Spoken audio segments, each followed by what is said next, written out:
2017, obviously, this is a hugely important record for GWAR in a lot of ways.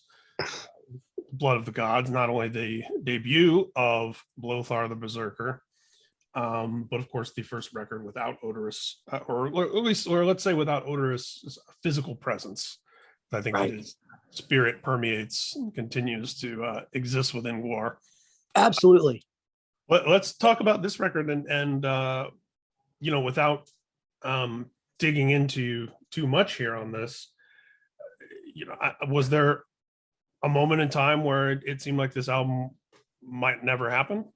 Oh, absolutely. That's the central question of this album is, does this band keep going? And can we keep going?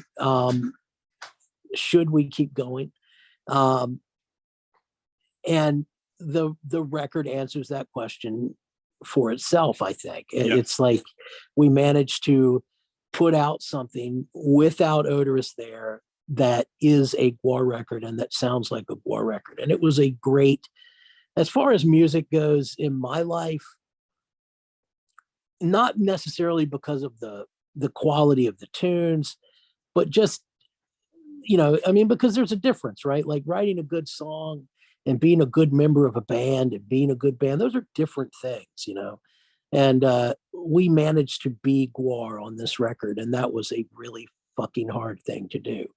And it was and we were doing it under a total cloud of uncertainty. And the project at hand was, we couldn't just do what we had been doing up to that point, right? Like we couldn't, and everything about the sound it's very deliberate, right?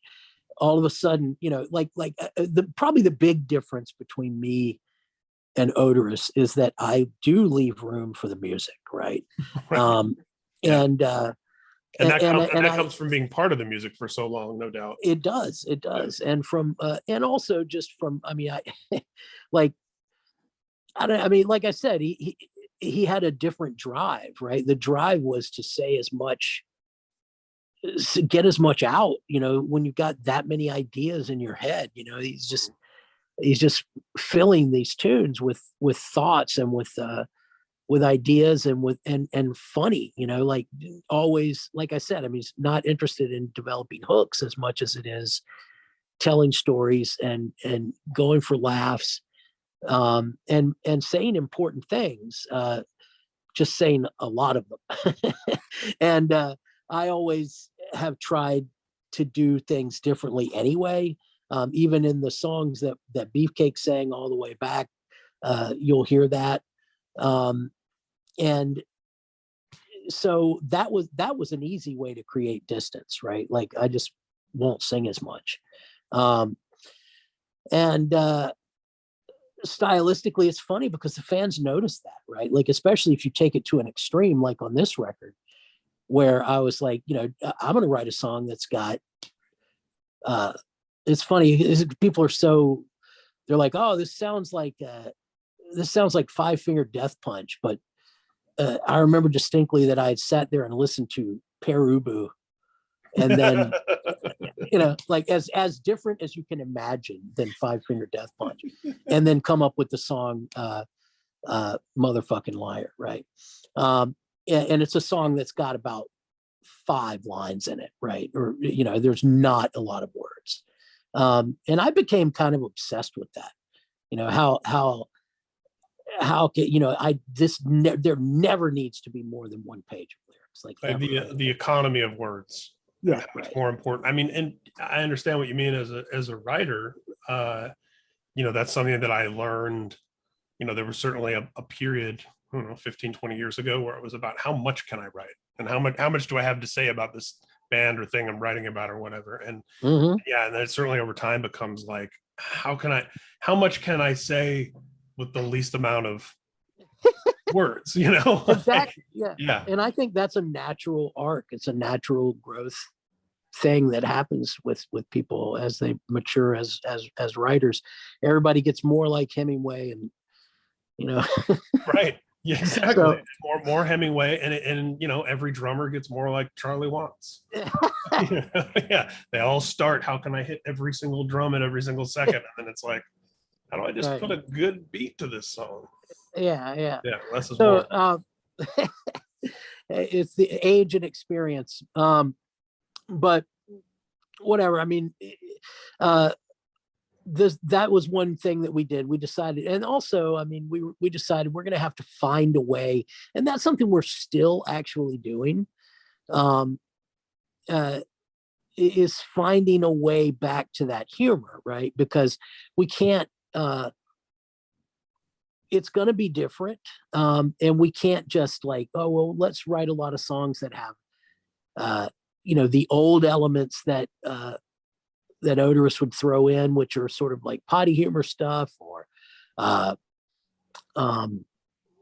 you know, I mean, that's actually, it's really funny, man, because like Oderus moved away from that, right? Like and people don't seem to necessarily acknowledge that now.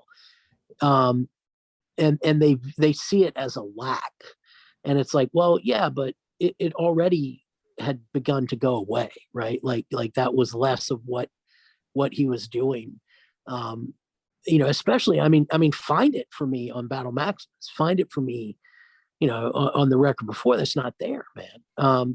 So it's like a natural arc to try to, but finding that humor voice in GWAR, it has been the most challenging thing, without a question. But I think that we did a pretty good job of it on this record, on the record that, and I'm not talking about, I'm talking about the Blood of Gods.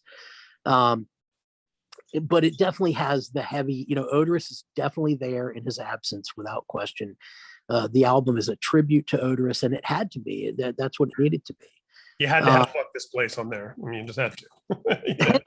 Yeah. And we did. And we had to have Phantom Limb on there.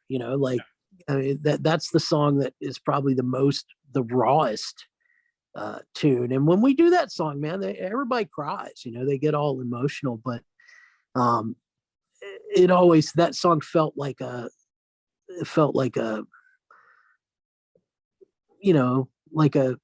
it was very important to do that tune. And it was a fun song to do.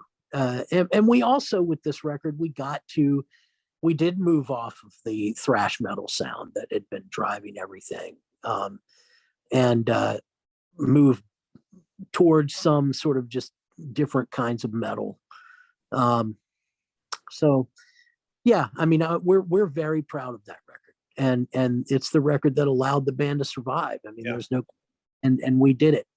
And yeah, I mean, coming out of the other side of it, it was like when a figure skater finishes and they breathe really heavy, like it's like this big dramatic moment. But that's very much what it was. Yeah, it's like, God damn, we did it.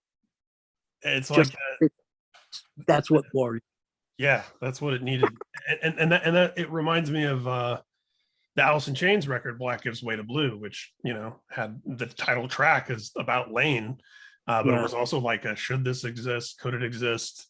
And then the record comes out and it's so good, and then it's so well received that it's kind of like, okay, this is all right. This can work.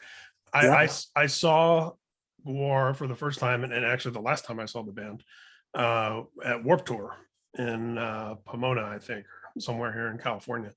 And going all the way back to seeing the band at the Howard Johnson's in the ballroom on the first album. It not only felt like it had a reason to exist and to continue, but it felt, at the risk of being mawkish, it felt really celebratory. It had like a real like, like it's like a celebration of, past, present, and future of what the thing was all about. Yeah, man. And it the other thing that happened, and part of that feel might have come out of also towards the end of Oderus's tenure in the band, for whatever reason, like he had become more of the focus of the band, and GWAR had always been an ensemble. And like for the people in this band, it wasn't a surprise that we could continue to do GWAR shows because they'd been done without Oderus before, right? Like, I mean, there was that time that we're talking about that, I mean, there were 3 singers before Oderus. Right. 3. So, I mean, 2 notable ones, but like, that's actually, I think he was the 3rd. So there were 2 notable ones and then him.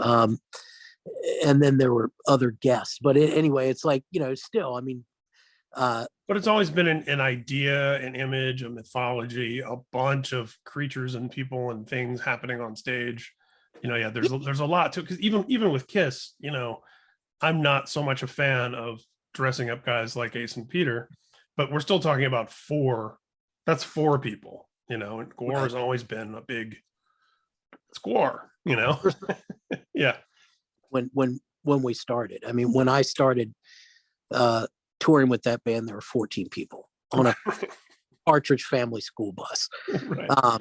So, you know, that's, yeah, and those people are important to the project, right? They always have been.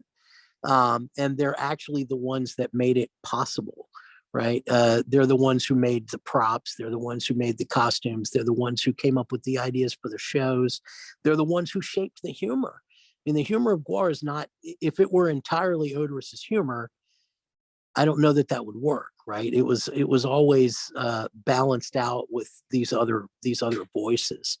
And, you know, for fans though, I think you talk about breathing a collective sigh of relief. I mean, that's what that watching it and having them come away like, oh, okay, that was a GWAR show. Yeah. You know, that was cool.